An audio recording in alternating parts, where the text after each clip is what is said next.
Exercício 35. Vamos explorar agora uma aplicação à física. A figura 17, que é esta figura aqui, ilustra a vista superior de uma praia. Então aqui está a terra, aqui está a água, certo? Ou aqui é a areia e aqui é o mar. No ponto A encontra-se um salva-vidas. E no ponto B, aqui, há uma pessoa sofrendo afogamento. Talvez não seja interessante o salva-vidas seguir nadando em linha reta de A até B,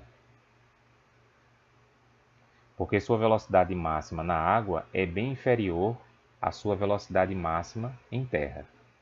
Mas, por outro lado, qualquer outro percurso aumenta a distância total. Ou seja, gente, se tudo fosse terra, ou se tudo fosse água, ou seja, fosse um meio único, é claro que a melhor opção seria seguir em linha reta de A até B, porque você minimizaria a distância a ser percorrida e, consequentemente, o tempo de percurso.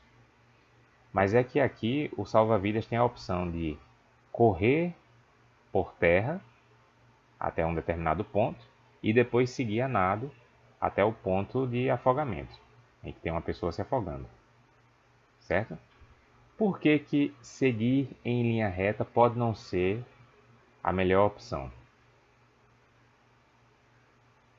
Porque a velocidade máxima desse nadador ou desse salva-vidas em água é menor que a velocidade máxima dele em terra, certo? Então não é óbvio que seguir em linha reta é a melhor opção. Pode não ser. Considere que o salva-vidas segue correndo em linha reta por terra com velocidade v1 do ponto A ao ponto P. Então, o nadador vem aqui, ó,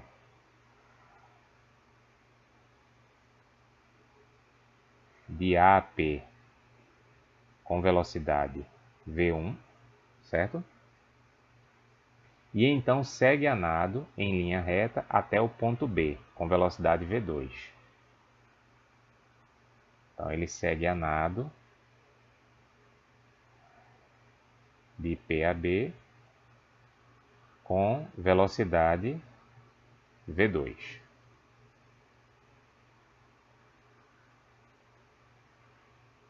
Sendo naturalmente v2 menor que v1, certo? A velocidade aqui dele em água é menor que a velocidade dele em terra.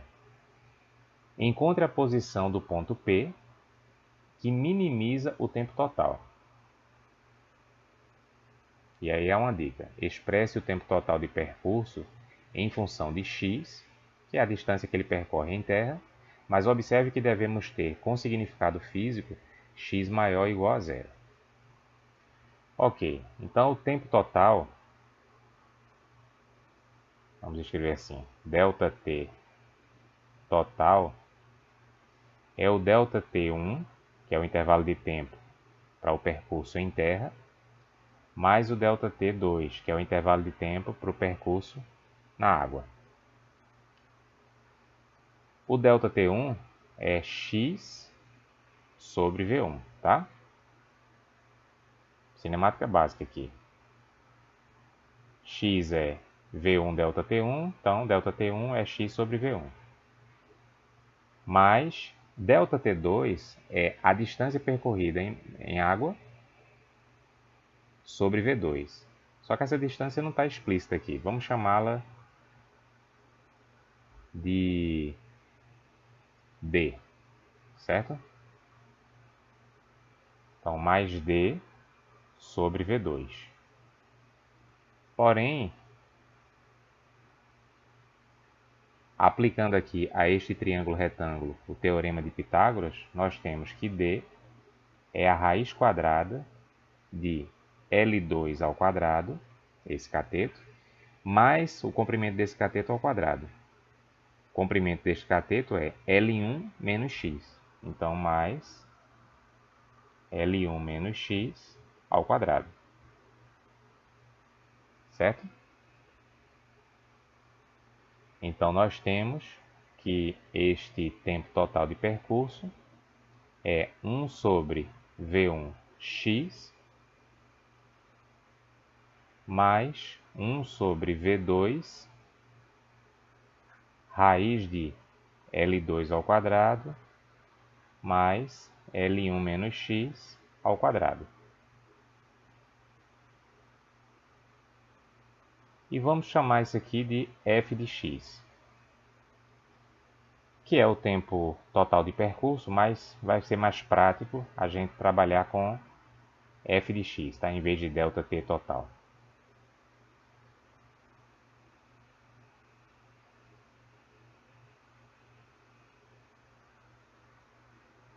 Pois bem, então o que nós queremos é encontrar o valor de x, ou seja, o quanto ele deve correr em terra, que minimize o tempo total de percurso. Então a gente começa escrevendo essa equação aqui, né? F' de x igual a zero, para ver se a gente encontra algum valor de x que torne essa igualdade verdadeira. Vamos lá. Que aí, encontrando, poderemos talvez aí ter um ponto de mínimo local e global para esta função, certo? Mas vamos analisar com calma. F' de x igual a zero implica que, vamos derivar essa função aqui, certo? Implica que 1 sobre V1 mais 1 sobre V2, vamos derivar isso aqui, ó. Derivada de raiz de U é 1 sobre 2 raiz de U. Estou chamando o radicando aqui de U, certo? L2 ao quadrado mais L1 menos x ao quadrado.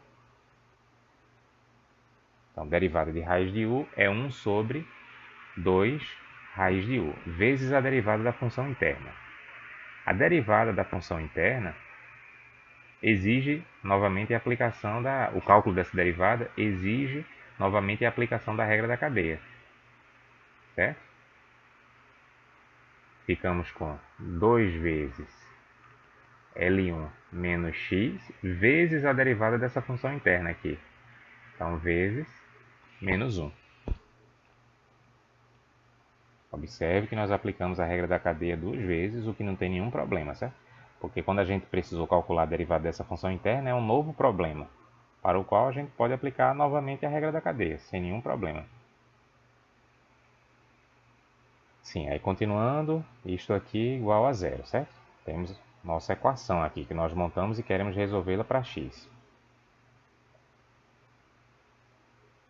Bom, aí temos. Tem menos 1, passando para o outro lado aqui, ficamos com 1 sobre V2, vou botar mais para baixo, 1 sobre V2, L1 menos x, certo? Sobre essa raiz aqui, L2 ao quadrado mais L1 menos x ao quadrado é igual a 1 sobre V1, certo? Checando aqui. Esse é talvez o problema mais trabalhoso que enfrentamos até agora, certo? Não é que ele seja difícil mesmo, mas ele é trabalhoso. Então, multiplicando ambos os membros por V2 e já elevando ao quadrado, em seguida, nós obtemos L1 menos x ao quadrado sobre L2 ao quadrado mais L1 menos x ao quadrado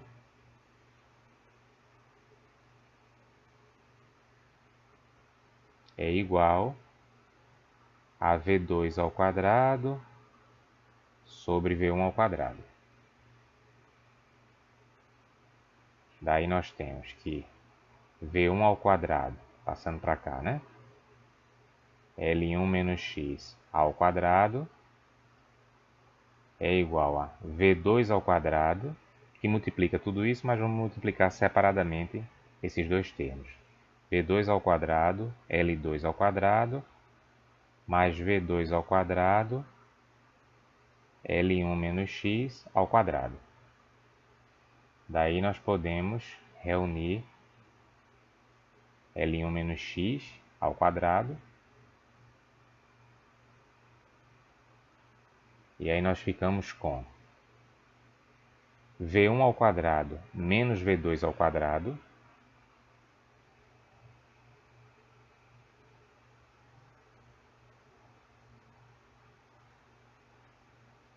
L1 menos x ao quadrado, certo? V1 ao quadrado menos V2 ao quadrado, L1 menos x ao quadrado, é igual a V2 ao quadrado, L2 ao quadrado.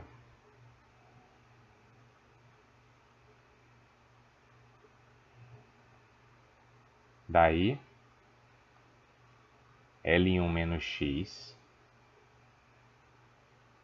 ao quadrado é igual a V2 ao quadrado, L2 ao quadrado, sobre V1 ao quadrado menos V2 ao quadrado.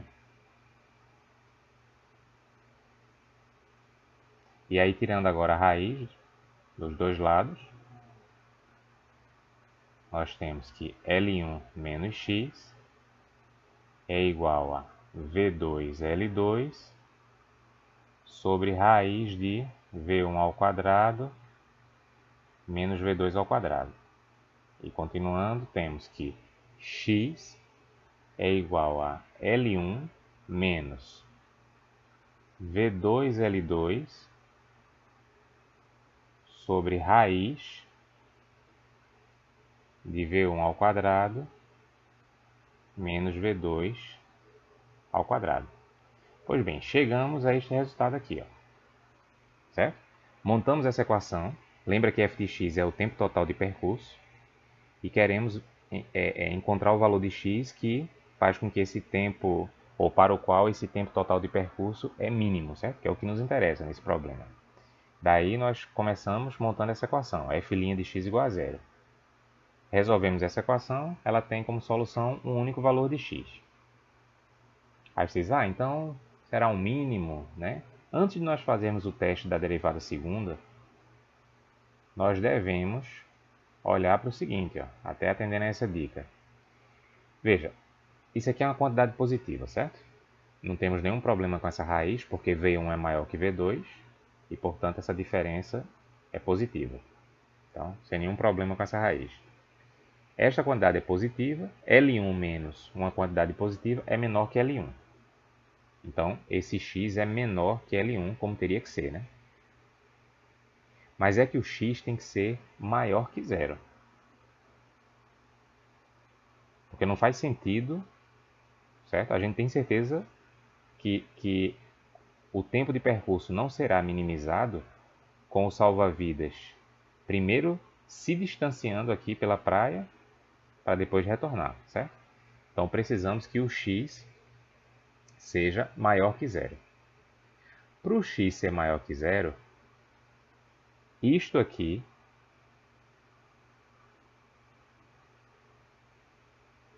que é positivo, né? Claro, tem que ser menor que L1, certo? Porque se ele for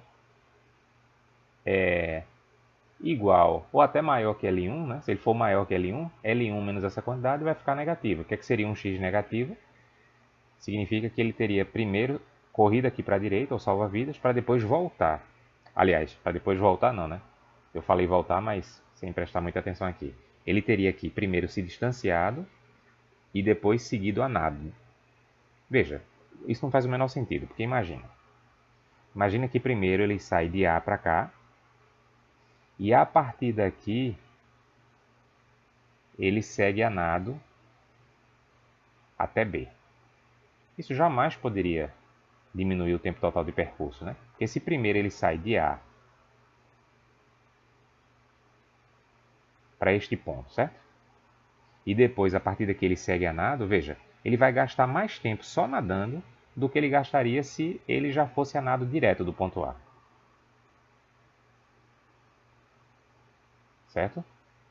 Esquece quando eu disse que ele vai e volta, tá? Não. Ele vai, segue uma distância x aqui, e a partir daqui ele iria a nado. Isso não faz o menor sentido, porque, como eu disse, só o tempo que ele gasta a nado já é maior do que ele gastaria se ele fosse a nado diretamente do ponto A. E ainda tem o tempo desse percurso a pé, né, correndo aqui pela areia. Então isso não faz sentido. Logo, o x tem que ser positivo, e o x é positivo com isto aqui sendo menor que L1. Aí vamos analisar, será que isso aqui está garantido, essa quantidade ser menor que L1? Veja, a gente sabe que V1, que é a velocidade do salva-vidas em terra, é maior que V2, que é a sua velocidade a nado, certo? Então, por isso, essa diferença aqui é positiva e não temos nenhum problema com essa raiz, certo? Mas se o V1 for apenas um pouquinho maior que V2, essa diferença é muito pequena e, consequentemente, nós vamos estar dividindo V2L2 por uma quantidade muito pequena. E aí poderemos obter um resultado maior que L1. Mesmo L1 sendo bem maior que L2, certo? Se o V1 for maior que V2, porém suficientemente próximo de V2, isso aqui, esse denominador será suficientemente pequeno para que esta quantidade como um todo seja maior que L1. Logo, qual é a resposta para este exercício? Quando pergunta, encontre a posição do ponto P que minimiza o tempo total. A posição do ponto P é dada por x, com x maior que zero ou igual a zero, mas não menor que zero. Então a resposta é x igual a esta expressão aqui, L1 menos V2L2 sobre raiz de V1 ao quadrado menos V2 ao quadrado, se L1 for maior que ou igual a V2L2 sobre raiz de V1 ao quadrado menos V2 ao quadrado. Então você tem que substituir aqui em ambos os membros os valores de L1, L2, V1 e V2 para ver se essa desigualdade se verifica, ou a igualdade. Caso contrário,